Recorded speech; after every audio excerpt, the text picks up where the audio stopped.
Big time fight coming up at lightweight. We have a star on the rise and a star that is falling. That Spain's Joel Alvarez, El Fenomeno, gets a chance to take that number next to Thiago Moises' name when they face off this weekend. I'm really excited about this one because you pit a couple of styles that are similar together, and we see what we're going to get from Moises. He lost in his first UFC main event, take on Islam Makhachev. However, he lasted a hell of a lot longer than Dan Hooker did in Makhachev's last fight. So, Matt, I look at it for Moises in the 5-on-in. He has a loss just over 2 years ago to Demiris Magulov. That's going to happen. This guy's a dark horse. This guy's a guy who, if he made weight, who knows?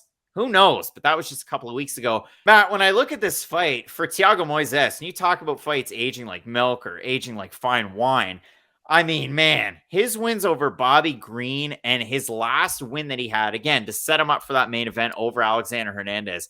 You want to talk about an action hero superstar?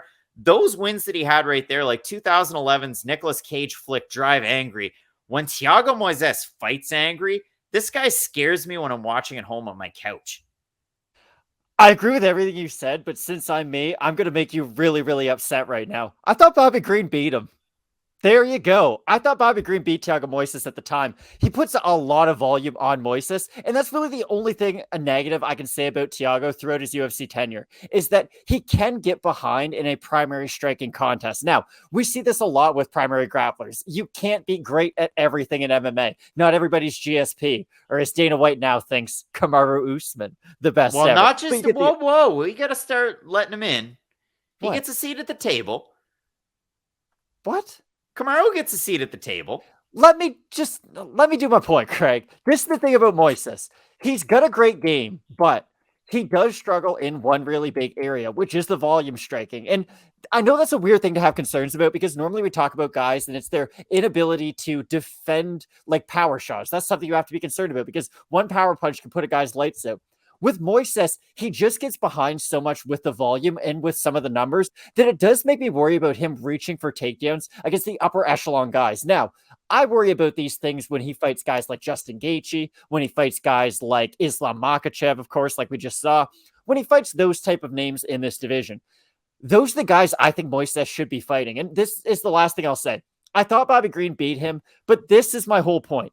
I don't know if Moises is a ranked lightweight. Like, if it was up to me, I could probably come up with 15 lightweights who I like a little bit more than him, but he's a bubble lightweight right now. And the fact that Moises is an arguable top 15 lightweight in the world means a lot because I know people go on about the bantamweight division, the featherweight division.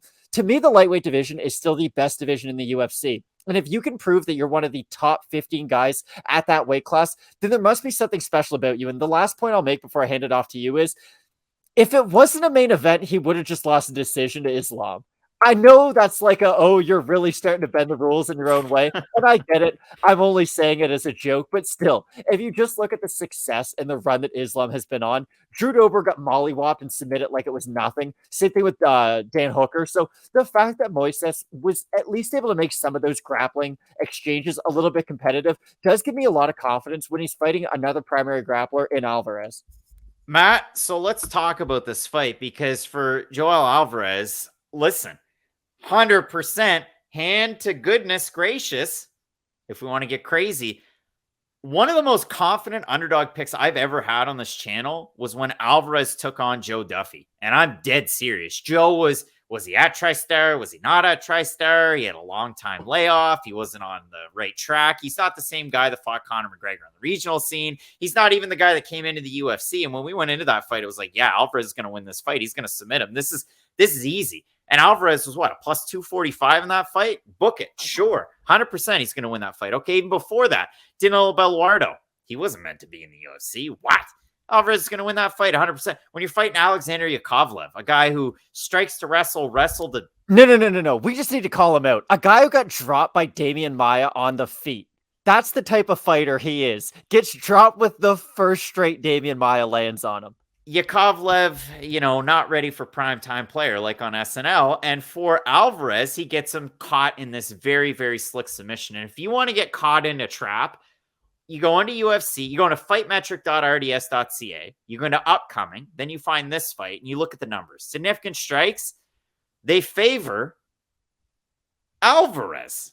You look at the numbers in terms of sub attempts per 15 minutes. They favor Alvarez. And in a vacuum, that all looks great. On the back of a UFC Chronicles card, 15-minute card breaks, their second channel. Check it out. On the back of a card like that. More, though, that you're just not successfully finishing them. For Alvarez, they look really good. And no, by the way, out of those fights, Matt, he has 3 finish wins. So no, he is very, very successful against those guys. Great 3-fight win streak. I see this as too much too soon. Joe Duffy was nowhere even close. Like, he was smoking cigar, like golf references.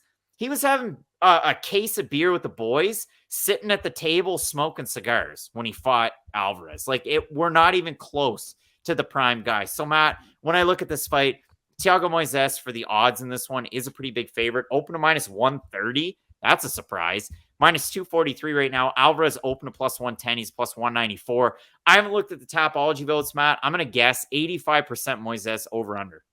Yeah, probably over. 890 total votes, 70% Moises, 74% by decision. For the 30% that have Alvarez, 49% by decision, 33% by submission. I mean, honest to goodness, I'm dead serious. Alvarez is a very interesting fighter.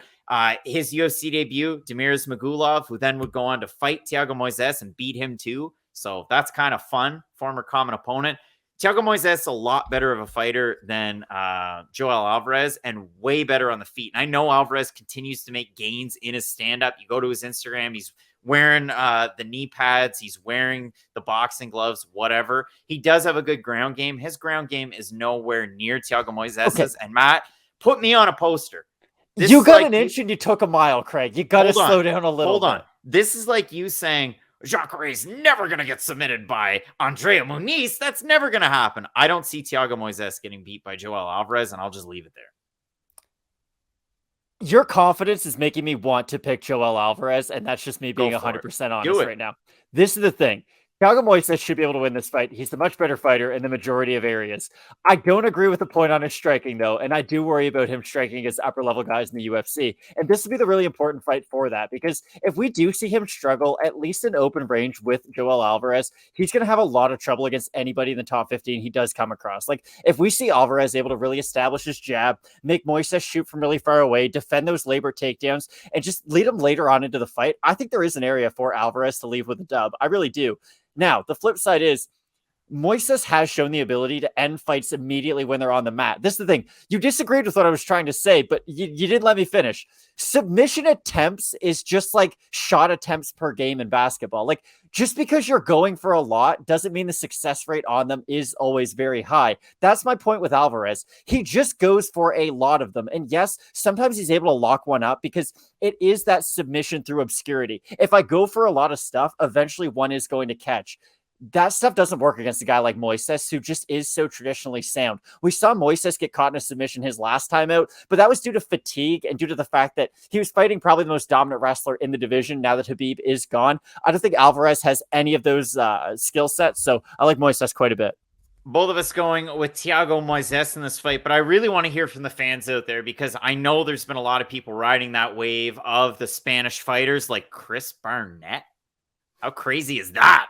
Representing Spain. No, but really for Alvarez, he is a very talented fighter. I just think, like Corey Anderson once said, there's levels to this. So both and of then us he got knocked unconscious his next fight. So it's not great to say there's levels.